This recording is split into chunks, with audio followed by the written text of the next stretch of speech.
driver who killed a woman in Lakewood. The woman was hit while crossing South Street with her daughter last night. CBS 2's Randy Paige shows us it's a dangerous area for pedestrians.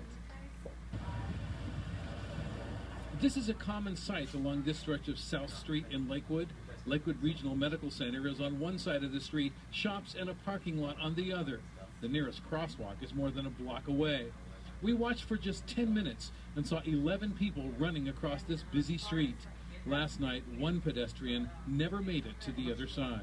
This security camera video from the Subway shop across the street from the hospital captures 67-year-old Teresa Hernandez moments before she died.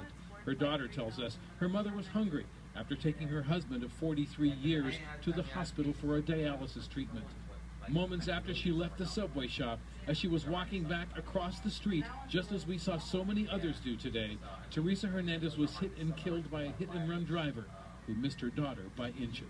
How often do you see people jaywalking here? Oh, it's a constant occurrence. I'd probably say tens during the day, probably hundreds during the week. Mike Halim, whose family owns the pharmacy 2 doors down from the Subway sandwich shop, says people are constantly jaywalking here, including him. For years, he says, members of the community have tried to convince the city to put a crosswalk in here. Now he says he hopes someone will listen. It would have saved your life, for sure.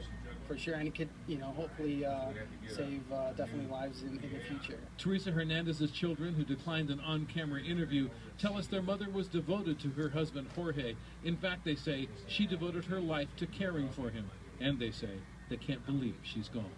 In Lakewood, Randy Paige, CBS 2 News.